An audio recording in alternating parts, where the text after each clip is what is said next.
शांति। आज 11 सितंबर 2020 है और बाबा के आज के मधुर महावाक्यों का हम और अधिक स्पष्टीकरण लेंगे आदरणीय आशा दीदी से। ओम शांति दीदी। ओम शांति। बाबा ने कहा, मीठे बच्चे, ये ड्रामा का खेल एक्यूरेट चल रहा है। जिसका जो पार्ट जिस घड़ी होना चाहिए वही रिपीट हो रहा है। ये बात यथार्थ रीति समझना है।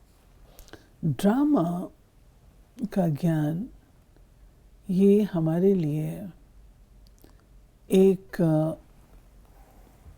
अपने आप को आगे बढ़ाने का साधन है।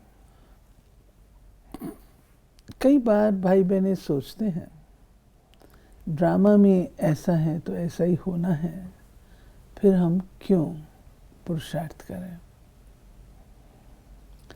हम सबको पता है ये चक्र, और महीने के शुरू में हम कमाई करना शुरू करते हैं, हाथ में पैसा आता है, महीने के एंड में ख़त्म हो जाता है, अगले महीने फिर करते हैं। जब आपको पता है ये ख़त्म होना ही है तो फिर क्यों कमाई कर रहे हो, मेहनत क्यों कर रहे हो, बैठ जाओ ना। आपको पता है खाना आपने खाना है, उसने फिर ख़त्म हो जाना है, दूसरे दिन फिर हम खाते हैं, दोपहर में फिर हम खाते हैं, शाम को फिर हम खाते हैं, क्यों ना खाओ ना। हमको ये एक छोटे लेवल पर बात कही, लेकिन जब हम इसको विराट पैमाने पर देखते हैं तो ये इतना बड़ा लंबा चौड़ा सृष्टि रूपी नाटक है जिसमें हम सब इतनी 800 करोड़ आत्माओं का पार्ट है, और हर आत्मा अपना पार्ट एक्यूरेट प्ले कर रही है। अगर ये धारणा हमारी रहे कि ये जो घटना घटी ये पिछले कल्प में घटी थी, अब फिर घट गई है, और मैंने पिछले कल्प में विजय प्राप्त की थी, उसकी निशानी के आज दिन तक पहुंची हूँ, तो इस समय भी मैं कल्प कल्प की विजयी बन सकती हूँ। तो हम उस प्रॉब्लम को, उस माया के वार को, उस बात को जब हम राइट पर्सपेक्टिव में अंडरस्टैंड करते हैं तब हम विजयी हो जाते हैं। कोई दुर्घटना घट गई, कोई नुकसान हो गया तो भी पहले रहा होगा, फिर हो गया है, नथिंग न्यू। स्वयं को अचल अडोल रखने के लिए तो ड्रामा का ज्ञान जो बाबा ने दिया है उसको हमको राइट हैंड से हैंडल करना है। ये नहीं कि अगर ऐसा है तो फिर कर, नहीं, उसको राइट हैंड से हैंडल करिए, प्रॉपरली, एक्यूरेटली, समझदारी से उसको हमको यूज़ करना है। यानी ड्रामा की नॉलेज को हमको यथार्थ रीति से समझ के अप्लाई करना है। प्रश्न है कि तुम बच्चों का प्रभाव कब निकलेगा? अभी तक किस शक्ति की कमी है? जब योग में मजबूत होंगे तब प्रभाव निकलेगा। अभी वो जौहर नहीं है। याद से ही शक्ति मिलती है। ज्ञान तलवार में याद का जौहर चाहिए जो अभी तक कम है।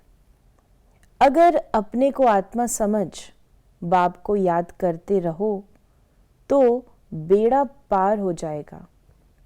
ये सेकंड की ही बात है। बाबा कहते हैं ज्ञान तलवार, ज्ञान तलवार, लेकिन तलवार तब काम करती है जब उसकी धार हो। धार क्या है? योग का जौहर। जब योग की शक्ति होगी तो ज्ञान को कहाँ पर, कैसे, कब यूज़ करना है, कौन सी बात को यूज़ करना है, तब तो वो तलवार काम में आएगी ना। तो तलवार ऐसा तो ना करें कि मुझे ही नुकसान करना शुरू कर दे, ऐसा तो नहीं। इसलिए बाबा कहते हैं योग का जौहर, तो उससे एक्यूरेसी आती है, उससे रिफाइननेस आती है, उससे विजडम आती है और उससे हमें पता लगता है कि मैंने ठीक से ज्ञान का ये तलवार को यूज़ किया या नहीं किया। वो भी योग से मुझे पता लगता है। योग से मुझे अपनी करेक्शंस पता लगते हैं। अगर बाबा से योग नहीं है, ज्ञान में कुछ का कुछ सुना दूं तो करेक्शन कौन देगा? योग से पता लगेगा।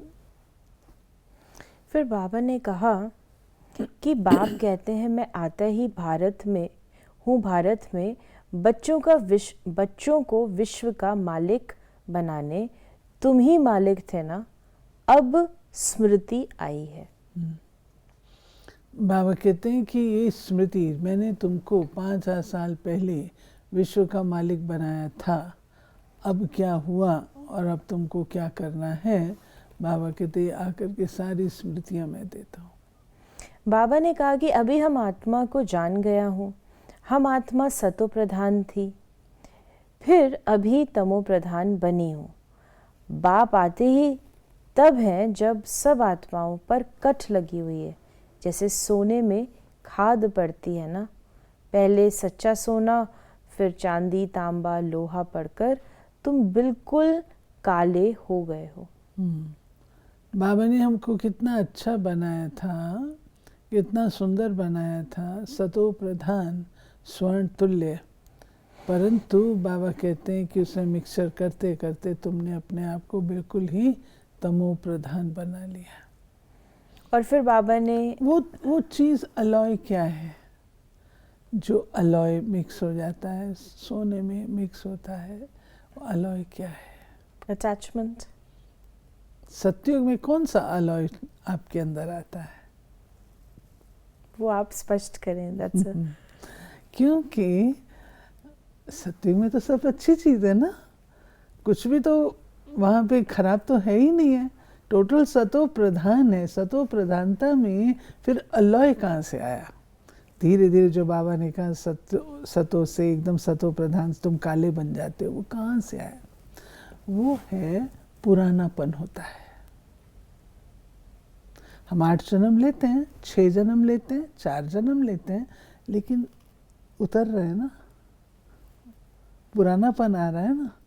चीज़ जो पुरानी होती जाती है तो थोड़ी थोड़ी तो उसके अंदर कमज़ोरी आती जाती है ना, वो चीज़ है, वो अलॉय। इसीलिए बाबा हमेशा सत्युग को नई दुनिया, स्वर्ग नई दुनिया और हेल पुरानी दुनिया, नया और पुराना, बाबा कई बार यही 2 शब्द यूज़ करते हैं। तो पुरानी चीज़ हो रही है, इसीलिए हमारी कलाएं भी कम हो रही हैं हमारे अंदर। शुरुआत वहाँ से है। तो ये आपने हमें क्लियर किया, क्योंकि अटैचमेंट नहीं हो रही लेकिन पुरानापन आ रहा है। ओके। तो फिर बाबा ने हमें आगे ये भी बताया कि एक्यूरेट टाइम पर आते हैं। जो एक्यूरेसी की बात करें, ड्रामा एक्यूरेट है, खेल एक्यूरेट है। फिर बाबा ने कहा कि ऋषि मुनि भी नेति नेति करते गए। अभी तुमसे कोई पूछे रचयिता और रचना के आदि मध्य अंत को जानते हो, तो तुम झट कहेंगे हाँ। सो भी तुम सिर्फ अभी ही जान सकते हो, फिर कभी नहीं। बाबा ने समझाया है, तुम ही मुझ रचयिता और रचना के आदि मध्य अंत को जानते हो। और ये जो बाबा रचयिता की कहते हैं, ये भी हमको राइट पर्सपेक्टिव में अंडरस्टैंड करना है। शिव बाबा रचयिता है और हम आत्माएं मास्टर रचयिता। किस हिसाब से? हम कोई चीज़ रचते तो है नहीं, हम कोई चीज़ रचते। शिव बाबा भी कोई चीज़ नहीं रचते हैं। लोग कहते हैं शिव बाबा ने पहले दिन ये बनाया, ये बनाया, ये बनाया। सवाल उठता है वो जिस चीज़ से बनाए वो कहाँ से आई? मान लीजिए उन्होंने सूर्य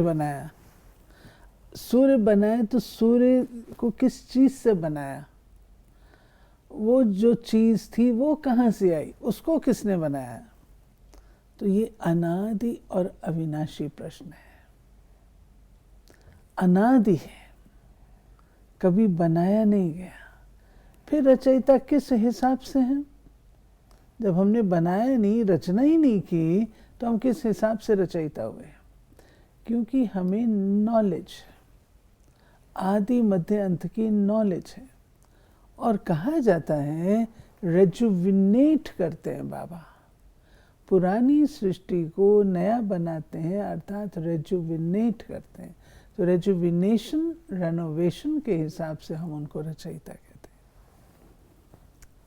फिर बाबा ने कहा कि जो रचना रचता की बात हुई, और फिर बाबा ने कहा कि बाबा बार बार तुम्हें कहते हैं पहले अपने को आत्मा समझो, मैं बाबा का हूँ। पहले तुम नास्तिक थे, अभी आस्तिक बने हो। आस्तिक नास्तिक ये अक्षर इस समय के हैं। अभी बाबा समझ देते हैं तो हम इस समय समझ सकते हैं ना। दुनिया में तो लोगों ने ढूंढा बाबा को, बहुत ढूंढा, द्वापर युग से हमने ढूंढा। जब हमारी ढूंढ एकदम चरम सीमा पर आ गई, कोई आंसर नहीं मिला, तो हमने क्या कहा, भगवान है ही नहीं, ऐसी फालतू हम उसको ढूंढ रहे हैं, नास्तिक बन गए। लेकिन बाबा आकर के नास्तिक से हमें आस्तिक बनाते हैं। आस्तिक किसको कहते हैं? जिसको रचयिता और रचना का ज्ञान है, वो है आस्तिक। तो ये जो है आस्तिक और नास्तिक की बात, ये हमको संगम पर ही समझ में आ सकती है, द्वापर कलयुग में नहीं आएगी, क्योंकि सच्चा ज्ञान नहीं है। तो बाबा ने इसलिए कहा कि अभी की बात है। फिर बाबा ने कहा कि मुक्ति में जाने के लिए ही भक्ति आधा कल्प करते हैं, लेकिन कोई भी आत्मा वापस जा नहीं सकती। कोई जा नहीं सकते क्योंकि रास्ता ही नहीं पता है। अच्छा, गुरु मुक्ति देते हैं, तो गुरु जी ने आके बताया, गुरु जी लेकर के जाएंगे नहीं। तो बाबा कहते हैं मुक्ति जो है वो आकर के मैं ही देता हूँ। तब तक सब आत्माएं इस सृष्टि चक्र पर अपना पार्ट प्ले करती रहती हैं, वापस कोई भी नहीं जाती। इकट्ठे ही जब ड्रामा एंड होता है तब वापस जाती हैं। फिर बाबा ने ये भी कहा कि जब हंस और बगुले इकट्ठे कैसे रहते हैं, किटकिट होती है, सो तो ज़रूर होगा, सहन करना पड़ेगा। इसमें बड़ी युक्तियाँ भी हैं। बाबा को कहा जाता है रांझू रमज़बाज, तो सब उनको याद करते हैं, भगवान दुख हरो, रहम करो, लिबरेट करो। तो ये जो बाबा रांझू रमज़बाज है, तो वो उसको थोड़ा और स्पष्ट करें। देखिए, मैं एक एग्जाम्पल से स्पष्ट कर देती हूँ। अब हमारी माताएं हैं या जो आत्माएं ज्ञान की धारणा करते हैं और उनको घर से विघ्न पड़ते हैं, ये कौन सा ज्ञान है? तो बाबा उनको कहता है बच्चे युक्ति से चलो, घर में रहते हो युक्ति से चलो। ये नहीं कि इस तरीके का आप कहो कि नहीं हम तो ज्ञानी आत्मा है, आप अज्ञानी, हम तो ये हैं, आप ये।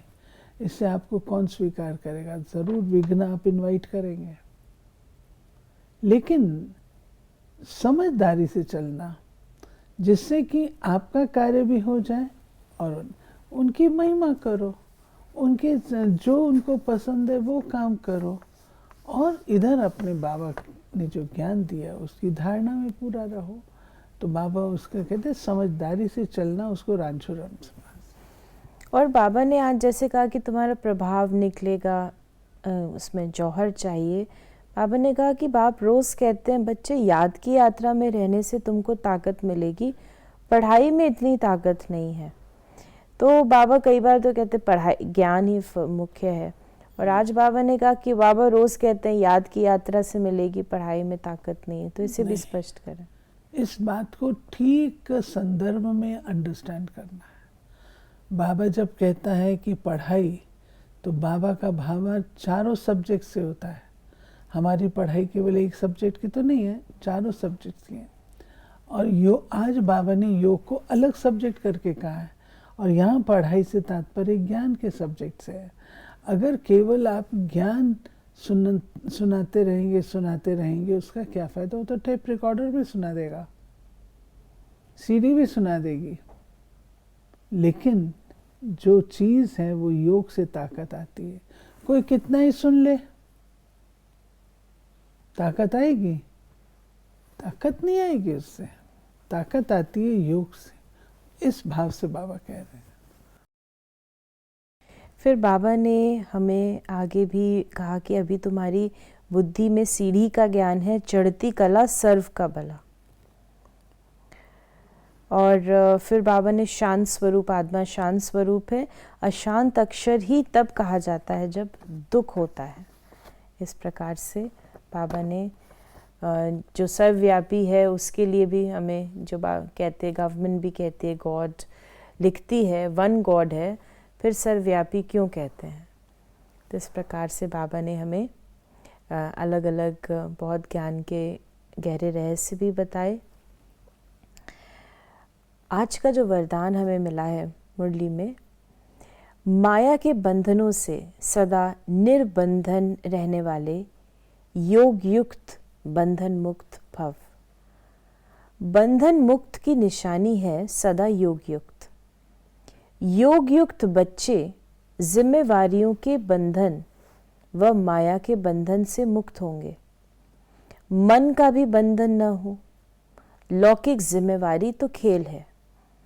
ये बात अंडरस्टैंड करने की है। कई बार लोग कहते हैं हमें बंधन बहुत है, बहुत बंधन है।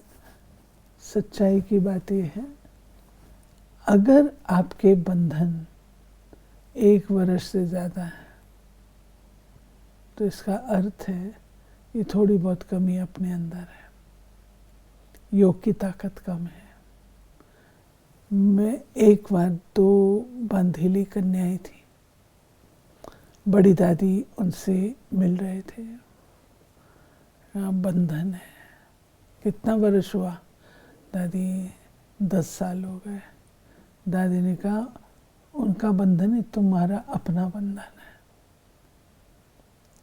योग नहीं लगाते हो, उसको सीरियस नहीं लेते, तो बंधन तो होगा ना। तो बंधन काटने की विधि जब मैंने बता दी है तो उसको यूज करो। यानी हमें अपने पुरुषार्थ से बंधन मुक्त बनना है, योग से, ज्ञान से, अपनी धारणाओं से बंधन मुक्त बनना है।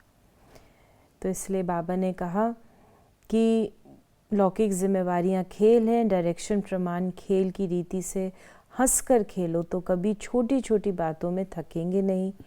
अगर बंधन समझते हो तो तंग होते हो, क्या क्यों का प्रश्न उठता है।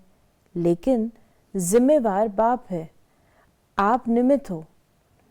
इस स्मृति से बंधन मुक्त बनो तो योग युक्त बन जाएंगे। ठीक है।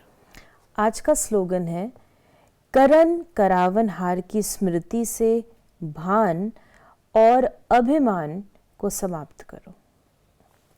ये बहुत अच्छा फॉर्मूला है। करन करावन हार, वो करवा रहा है, मैं कर रही हूँ, तो वो भान कि मैं कर रही हूँ, वो मुक्त उससे हम तभी होंगे जब मैं अपनी जीवन की बागडोर उसके हाथ में देती हूँ। जैसे कठपुतली होती है, उसको कठपुतली वाला नचाता है, ऐसे हम बाबा के हाथ की कठपुतली है, जो मोस्ट एफिशिएंट है, सबसे बड़ा है। जब हम अपनी जीवन की नाव उसके हवाले कर देते हैं, वो जैसे चलाए वैसे हम चलते हैं, तो इन सब चीज़ों से, अभिमान से, अपमान से मुक्त रहते हैं। तो ये थे बाबा के आज के मधुर महावाक्यों का और अधिक स्पष्टीकरण। यदि आपके मन में भी कोई क्वेश्चन है, मुरली से संबंधित ज्ञान या योग का कोई प्रश्न है, तो आप व्हाट्सएप करें 8826599309 पर, और हम उन्हें प्रश्नोत्तरी कार्यक्रम में लेने का प्रयास करेंगे। ओम शांति।